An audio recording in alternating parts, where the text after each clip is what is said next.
Welcome to this IELTS listening practice test. Get a piece of paper and a pen, and you can write down your answers as you do the test. At the end of the test, we will go through all of the answers. There are 40 questions. So let's start the test. Now turn to Section 1. Section 1. You will hear a telephone conversation between a teacher from the art centre and a female student's father about her art courses. First, you have some time to look at questions 1 to 3.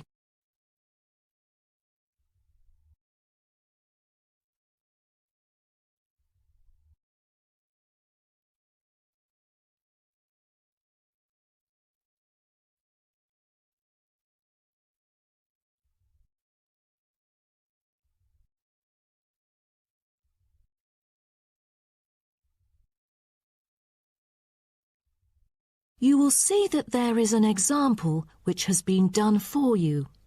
On this occasion only, the conversation relating to this will be played first. Good afternoon. May I speak to Emma's parent? Afternoon. I'm her father. Who am I speaking to? This is Emma's teacher, Jane Carson, calling from the Arts Centre. I'm just calling to talk about her drama class at the centre. Oh, thank you for calling. How's Emma doing in drama class? You know, she just transferred here last month, unlike the others in her class who have been taking the course the whole semester since June. So I'm a bit worried that she might not fit in so well. The father says his daughter Emma has been taking the course since last month, so C has been circled as the answer. Now we shall begin. You should answer the questions as you listen, because you will not hear the recording a second time. Listen carefully and answer questions 1 to 3. Good afternoon. May I speak to Emma's parent? Afternoon. I'm her father. Who am I speaking to? This is Emma's teacher, Jane Carson, calling from the Arts Centre. I'm just calling to talk about her drama class at the centre. Oh, thank you for calling. How's Emma doing in drama class? You know, she just transferred here last month, unlike the others in her class who have been taking the course the whole semester since June. So I'm a bit worried that she might not fit in so well. There's no need to worry. She exhibits a strong performance in her drama class. Is that so? Yes, she didn't adapt to the new environment as quickly as I originally expected, and seemed a bit shy at first, but a few days later she made a couple of friends and became more talkative and also more involved in class. Emma really is a role model for others because she has always been an active participant during class. She voices her own ideas and is very creative. I didn't expect that, but I can tell that she really enjoys the course because she's been talking about it at home frequently these past few weeks. That's great to hear. Interest is always the best teacher. I also have to inform you that there's been an adjustment in the timetable of the drama class next term. Why is that? It's not that the music room that we currently use isn't available.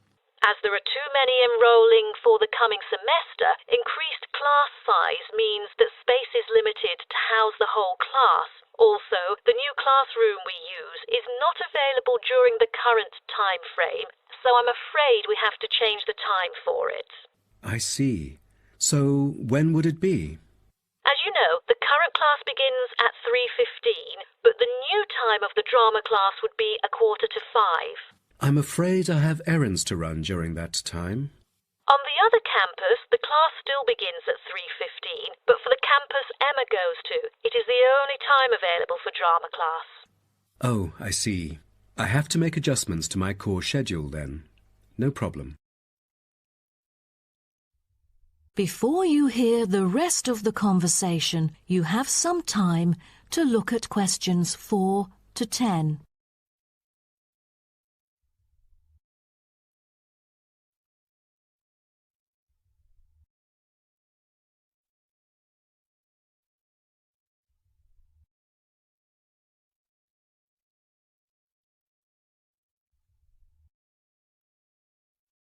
Now listen and answer questions 4 to 10. Miss Carson, I'm thinking about signing Emma up for another art course. I'm thinking about dance class.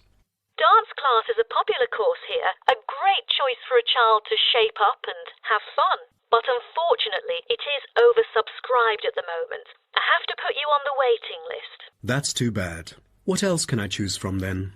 Could you give me some advice? Sure. Emma could take singing class as well. This would improve her musicality. Sounds good. When is that? It is held every Friday evening. That's too bad. Emma already has a swimming class earlier that evening. It will be too late for her to come home if she takes this course. There is also a vocal course available. Emma's got a great voice. I'm sure she'll stand out in the class. Tell me about it. The vocal course starts at 4:30 p.m. every Tuesday. It isn't fully booked yet. Great teacher, experienced and beloved by students. The price is a bit higher though. How much is it? It's $110. Oh, that's too much. Way over our budget. We have to cover the extra cost if we choose it. Or maybe Emma could take music class. What is it about? Learning about songs and musicals. Well, the students have the opportunity to play different instruments like the piano, drum and so on. They can also learn to write music under professional guidance. That's exactly what Emma is eager to learn. How much would it cost? It was $63 last term, but this term it is $85, $22 more than the original price. We can afford that. When does the course begin? The course starts on September the 7th. Can we start 1 week later, on September the 14th? My daughter will be on a trip to France with her mum on the 7th. No problem, and the teacher for the class is Jamal Curtis. Just contact him if you have any further questions regarding the course. Jamal Curtis? How do you spell Curtis? Oh, it's C-U-R-T-I-S. Thank you. That is the end of section 1. You now have half a minute to check your answers.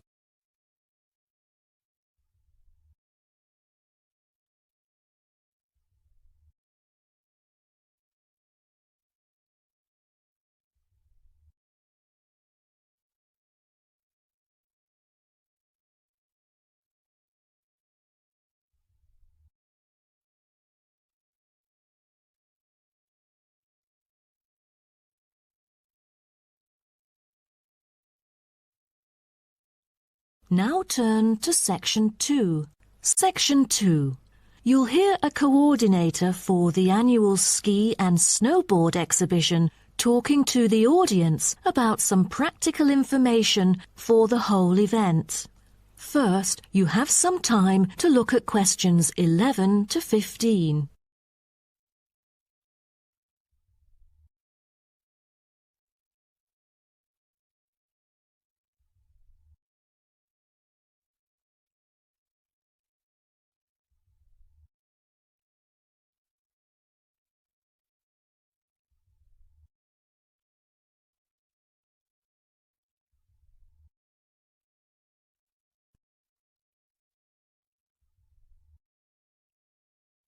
Now, listen carefully and answer questions 11 to 15.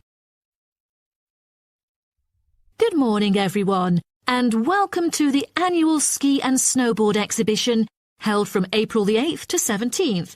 I am Mary Granger, coordinator of the event this year. The 10-day event features many highlights. As a snow sports lover, I know you are looking forward to a great time here. Now, I'd like to offer you some practical information about the whole event and what to expect from it. This might be the first time coming here for some of you, so for those who are still wondering about the right accommodation, I recommend Sky Hotel. It has its own health and sports clubs, just like most of the hotels here, but I love it because of its incredibly cosy beds, which guarantees good rest after an exhausting day of exploration. If you haven't brought your own equipment, like poles, boots and skis, they are available for purchase or rent at Ski Set or Snow Rental. The exhibition this year provides a colourful look into the history of skiing, and an inspiring peek into the future prospects of the sport. Apart from the fascinating photo exhibitions and the most up-to-date skiing gear like always, this year we have added 4 computers which can imitate the process of skiing, ensuring the same physical activity and sensations that appear during the skiing process on downhill slopes. But I have to warn you that it might be quite time-consuming to line up for the free trial experience. Many have posed the question as to how to enter the skiing and snowboarding competition. Well, rather than filling out the back of the entrance ticket or bombarding the committee with emails, the most effective method is by checking out the exhibition newsletter delivered every month for availability. At the most beloved local event, the exhibition has also drawn attention from the press. Last year, massive media coverage was on the worrisome amount of snowfalls. In order to avoid the same predicament, several artificial skiing slopes have been built. With more participants this year, we have lowered the entrance fee, which has been widely reported to local newspapers. A bonus for our participants is the ski programme. It offers a wide variety of lessons and sessions with qualified instructors, ensuring that all ages and abilities are catered to, from the first-timers to seasoned amateurs. I strongly advise you to sign up for the programme, as it is offering an unprecedented 30% discount. That's mainly because we are cooperating with the programme organiser, who promises affordable prices only for the participants of the festival this year. Before you hear the rest of the talk, you have some time to look at questions 16 to 20.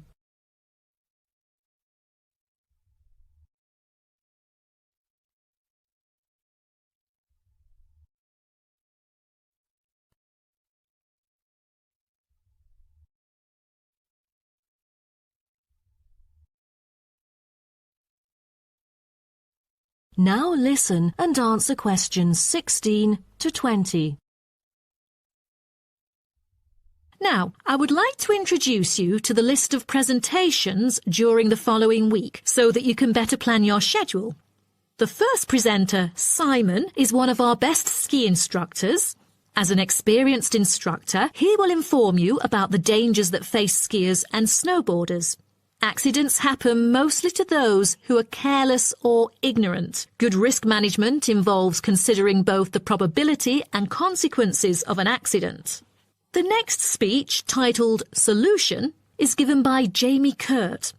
A list of problems may occur to novice skiers and snowboarders, so he is going to offer useful information for first-timers on choosing the appropriate gears, the right dress code, and ways of protecting your skin.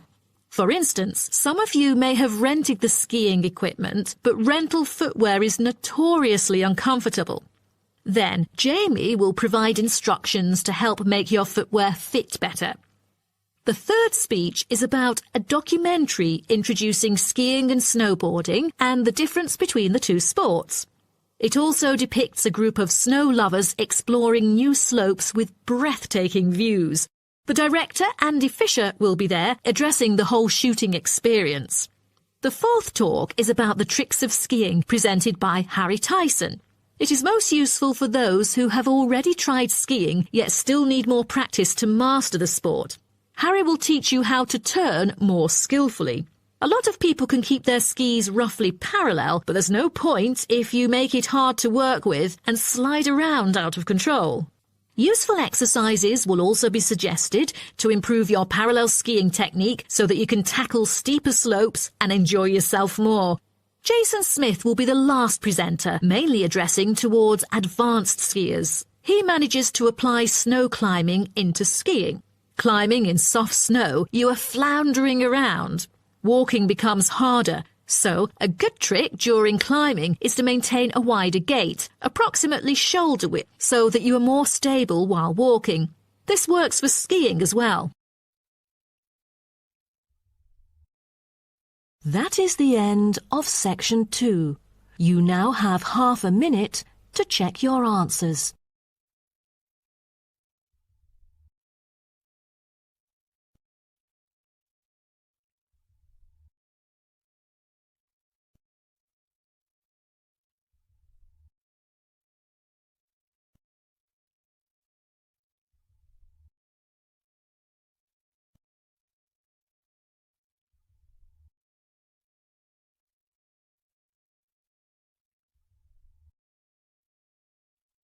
Now turn to Section 3.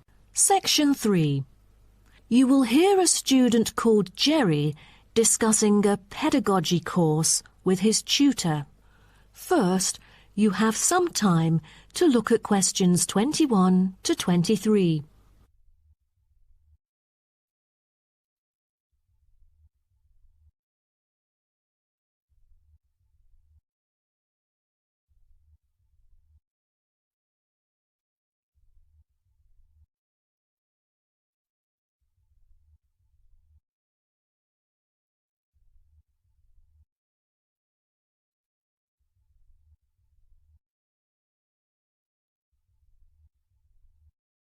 Now, listen carefully and answer questions 21 to 23. Jerry, how did it go with preparing your lessons? Is there anything you would like to discuss? Well, this is actually the first time that I have ever taught in an elementary classroom. After 8 years of learning pedagogy, I want to practice what I've learned in an instructive manner. But I'm a bit stuck right now. The topic I want them to research is a bit hard for pupils. I'm afraid that they won't be able to handle it on their own. So I need new ideas on designing more effective teaching methods. Mr. Carter, do you have any suggestions? Well, you should probably read this book called Professional Learning, written by J.K. Simmons. He is a professor who just transferred here last semester, but is already popular amongst the students for his creative teaching methods. There is an extensive range of learning approaches mentioned in the book, including approaches for team research, which might be helpful to you. You mean dividing the students into groups to do research? I've never thought of this before. How does it work? Professor Simmons has already demonstrated how efficient this approach can be. Basically, it aims to increase cooperation between students so they can present the results in a collaborative fashion. It helps them to develop their own voice and perspective. I'll check out the book as soon as possible. It seems I can borrow some of the essential concepts and work them into my course design. Before you hear the rest of the talk, you have some time to look at questions 24 to 30.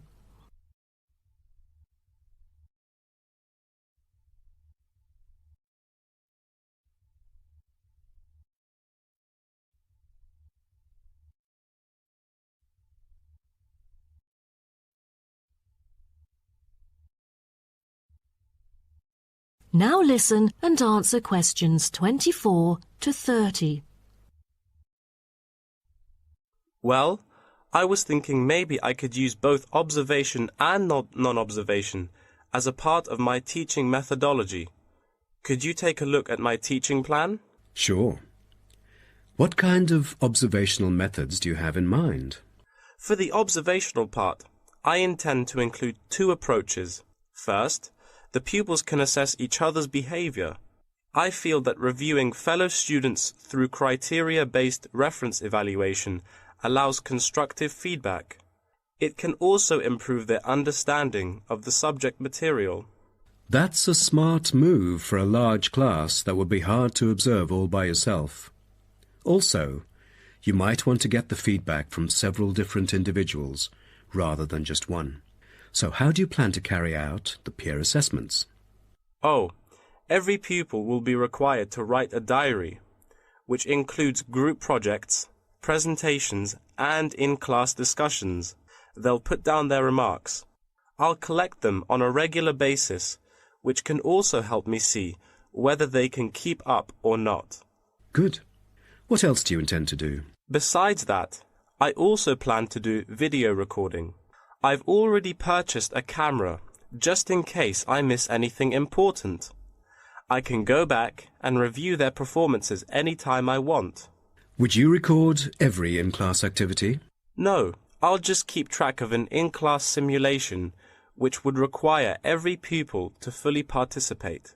Students will act as members of a city council meeting, discussing issues like whether or not prohibition should be instated in the United States. This kind of teaching method is both inspiring and challenging. I can't wait to see how yours works out. Do send me a copy of the assessment afterwards, will you? No problem. So, what do you have in mind for the non-observational approaches? Well, my plan is to quantify the statistics. Numbers do not lie. It is the most direct way to measure their performance. See how well they've learned. Where does the data come from? I'll evaluate the test results, including the midterm, final exam, and pop quizzes, which would only take up about 40% of the overall assessment. Sounds like a lot of tests and assignments.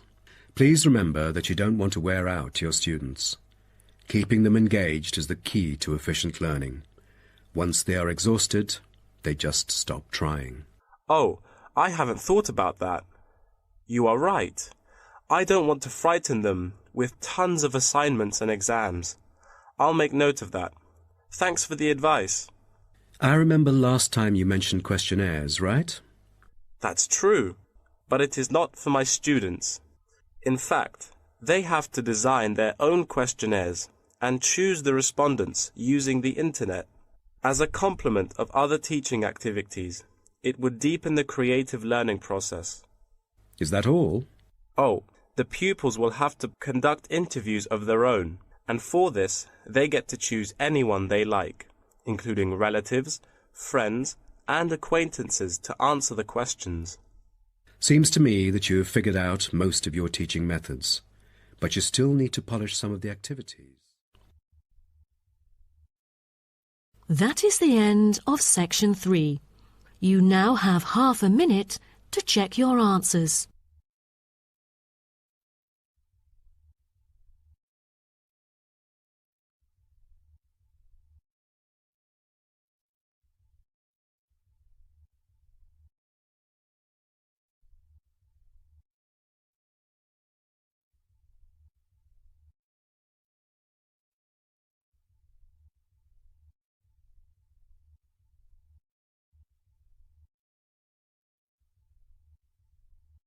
Now turn to section 4. Section 4. You will hear part of a lecture about urban migration. First, you have some time to look at questions 31 to 40.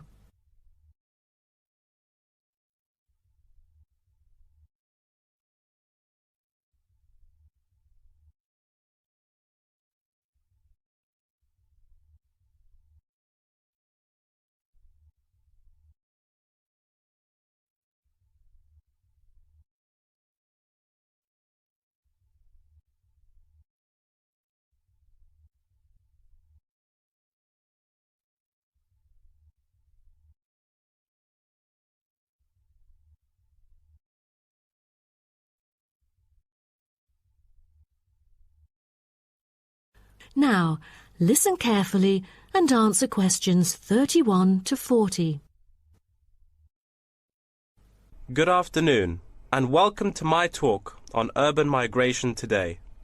The world has experienced unprecedented urban growth in the recent decades. As much as 3% of Earth's landmass has been urbanized, an increase of at least 50% over previous estimates. Today, people living in cities already outnumber those in rural areas, and the trend does not appear to be reversing. In addition, cities have larger amounts of carbon consumption than rural areas. This is a result from two major aspects. First, with the increase of urban population around the world, the massive construction of urban infrastructure and residential housing is hard to avoid. Second, urban households have a higher rate of car ownership and use more gasoline products. Even though rural exodus is often negatively judged, there are also benefits of migration shared by the local environment and the society as a whole. Well, firstly, global trends of increasing urban migration and population urbanization can provide opportunities for nature conservations, particularly in regions where deforestation is driven by agriculture. As rural dwellers leave their homes, local forests are left to recover. What's more, it is easier for city dwellers to get around. Living in the country means transport can be very difficult. For instance, after midnight there are no buses or taxis in the countryside. However, there is still a number of public transport modes to choose from in the city. Finally, with more funds and advanced technology, cities endeavor to produce clean energy. New power plants have been built to take harmful methane gas created by the decomposition of rubbish and convert it into electricity. By doing so, an important greenhouse gas is turned into useful energy rather than being directly emitted into the atmosphere. The hustle and bustle of city life offers women the opportunity to explore different professions and pursue their own careers. Women in cities work as engineers, managers, and even football players. This change of roles has affected their marital status and family life. More women are choosing their careers over marriage, which raises the graph of late marriages. As a result, more are remaining single well into their late 30s. They want to be independent and earn money on their own. It is also easier for them to get a promotion while working in the city. Women are slowly achieving wider participation at work, while in rural areas the mindset is still very conservative.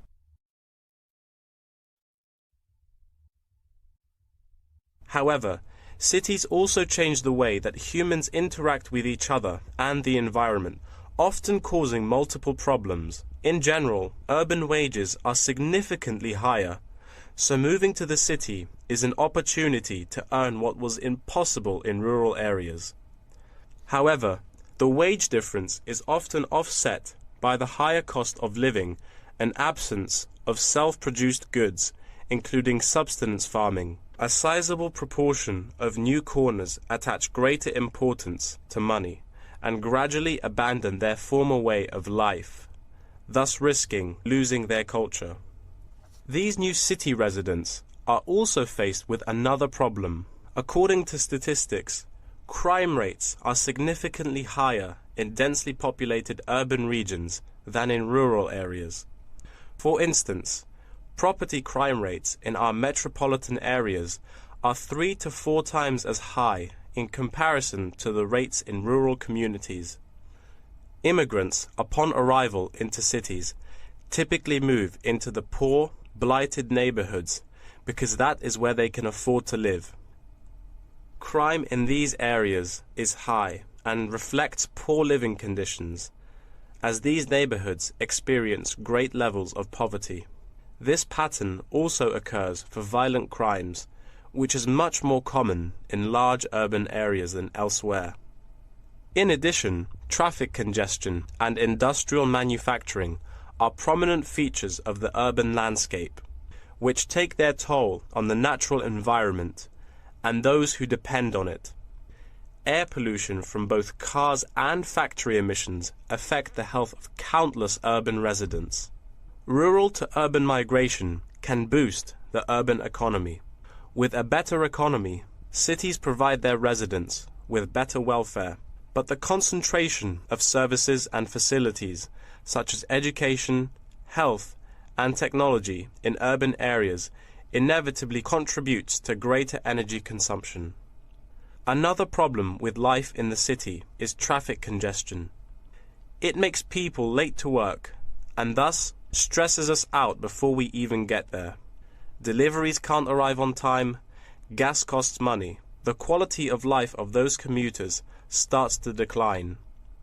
What's worse is that if congestion makes it harder to match the right workers to the best jobs, it is economically inefficient as well. That is the end of section 4. You now have half a minute to check your answers.